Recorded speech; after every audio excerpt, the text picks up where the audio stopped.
What's up, everybody? So the word on the street is the Type 2 American Gold Eagles and American Silver Eagles have some sort of tracking device or tracking chip or tracking fairy dust embedded inside of these coins, and I'm here to tell you, in my opinion, how absurd this really sounds. Wait, before discussing the topic on this video today, we need to first assemble our tinfoil hat. So let's do that.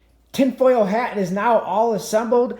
Do you like it? Did I do a good job? But now we can start discussing the topics on this video: chips and confiscation. We will be getting into that on this video, but before we do, please consider hitting that thumbs up button on this video and let me know your thoughts about this in the comments section below. But let's take a look at the American Gold Eagle Type 2 at that missing reed or that notch on the side of the coin. But this is where all the controversy, I guess, begins, is this missing reed or that notch. Never knew a missing reed could create so much trouble.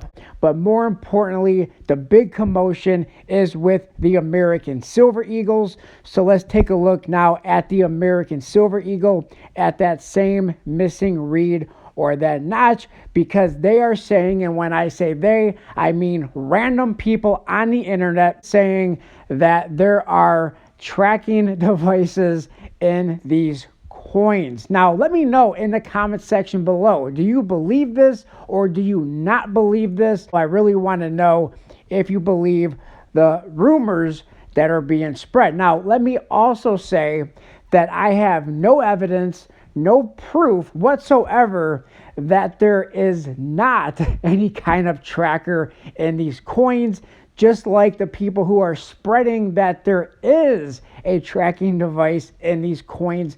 They have zero proof that I've seen, but I'm here to give you my reasons, my opinions as to why I don't think there is, or why they would even put such a thing in these coins. Now, as far as I'm concerned, in my opinion, these are 100% rumors and speculation. So please do your own research and come to your own conclusions. Now, I did a video about this topic about 3 years ago, before these coins were even on the market for sale, because this was a concern, believe it or not, even before these coins were even for sale through the bullion dealers and local coin shops.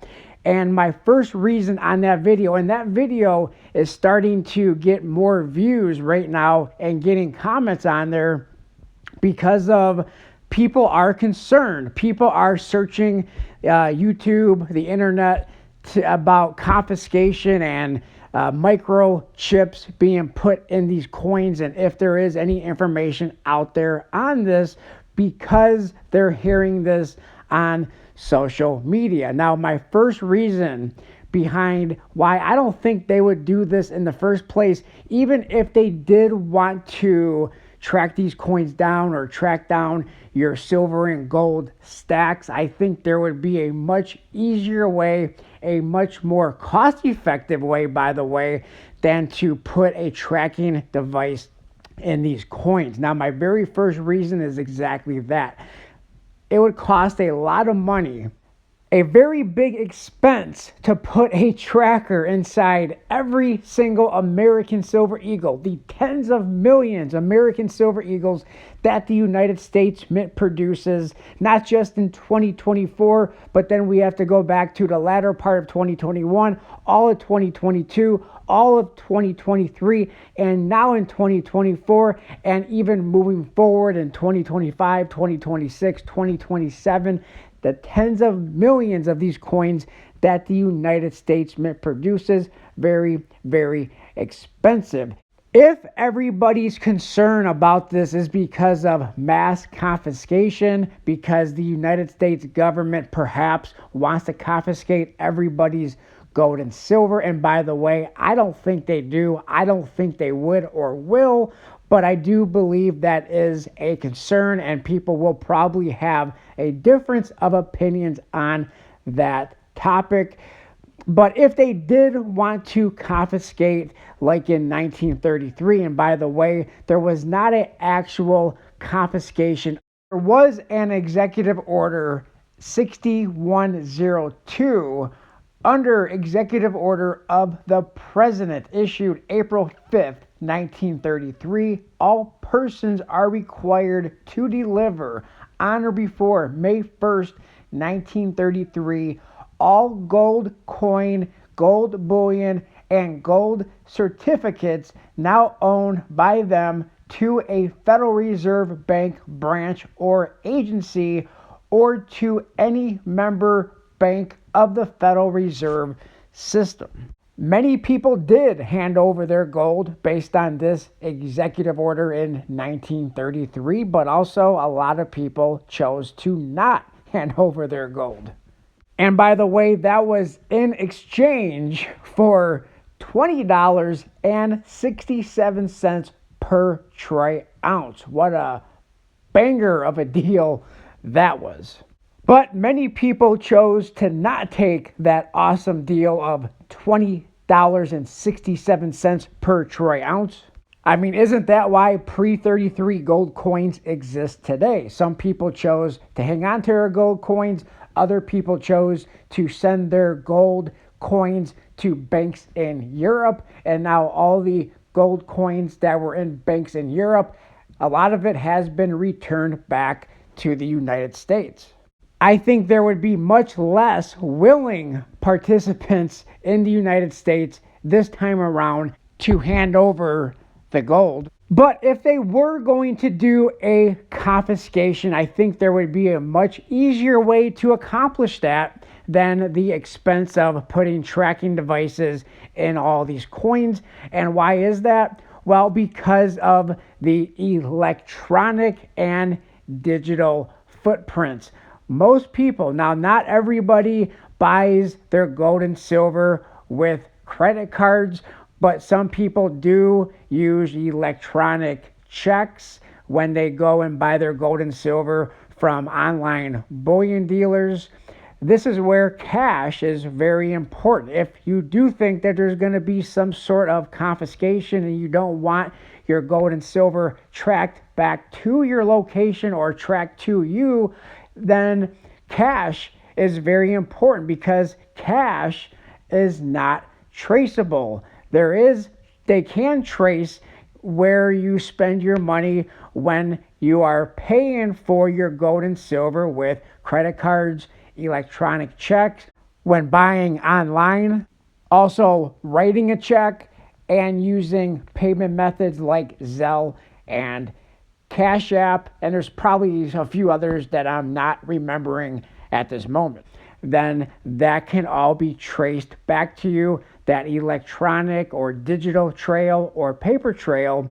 Now there's also going to be the rolling out of the CBDC, the central bank digital currency. Now that would be more of my concern than the United States Mint putting in tracking devices in the American Silver Eagles and in the American Gold Eagles.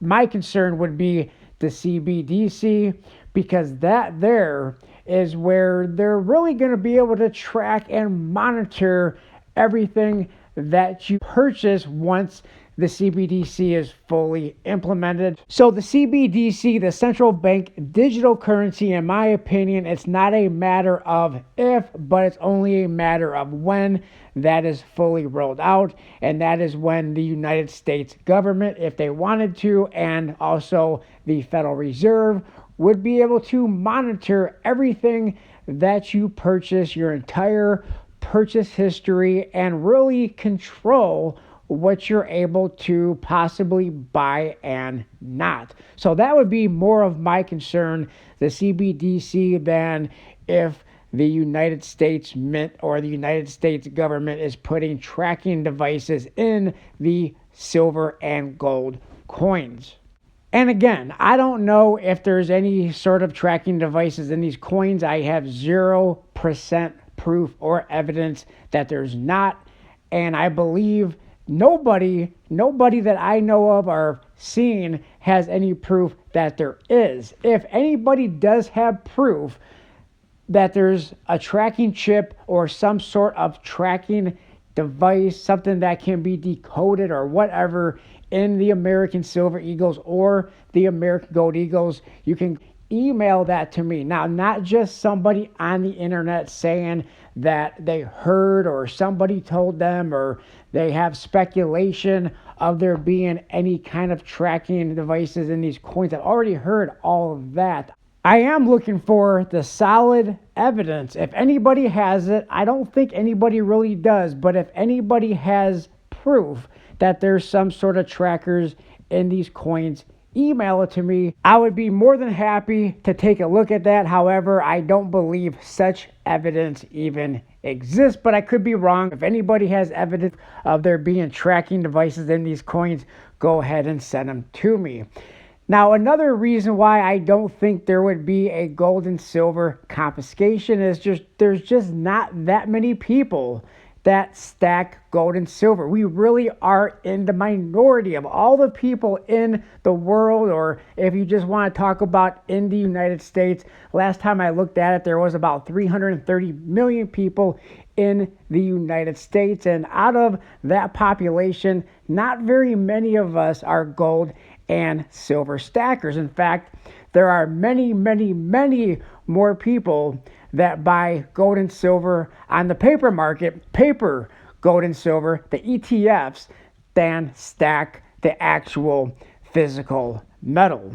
Then there would be major hurdles that they would have to get over in order to be able to confiscate your gold and silver. For example, out of all the gold and silver stackers, I'm willing to bet that more of us stack more lead than we have gold and silver. I don't think there would be very many willing people in this country that would just say, oh, you want my gold and silver coins? Here they are. You can take them for whatever price you're willing to give me for them, however much dollars you would give me, just in order for you to turn around, do a re-evaluation, mark it up really much more than what I sold them to you for, and then I can maybe at a later date buy them back for many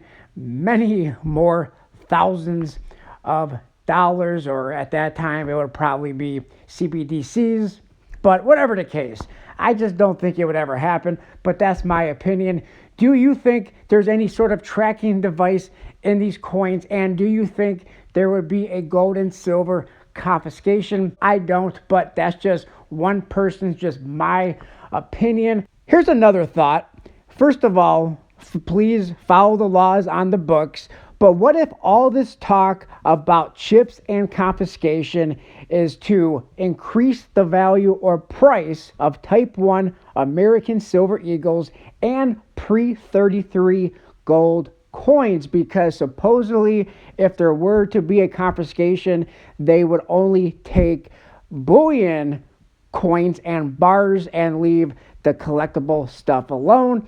But what if they just decided to take it all, including the pre-33 gold and gold jewelry? You will own nothing and be happy. But I bet a lot of people are investing in many boats with leaks in them. I sure am happy I made that tinfoil hat at the beginning of this video. However, I don't know, and nobody does, but because I've been receiving emails, comments in my videos about these rumors circling around social media, I thought I would give my opinion on this video. As far as the rumors are concerned, I'm sure those rumors will continue to circulate throughout social media, and you can choose to either believe the rumors or ignore them. As always, nothing in this video was financial advice. Let me know in the comment section below what you believe, what you don't believe.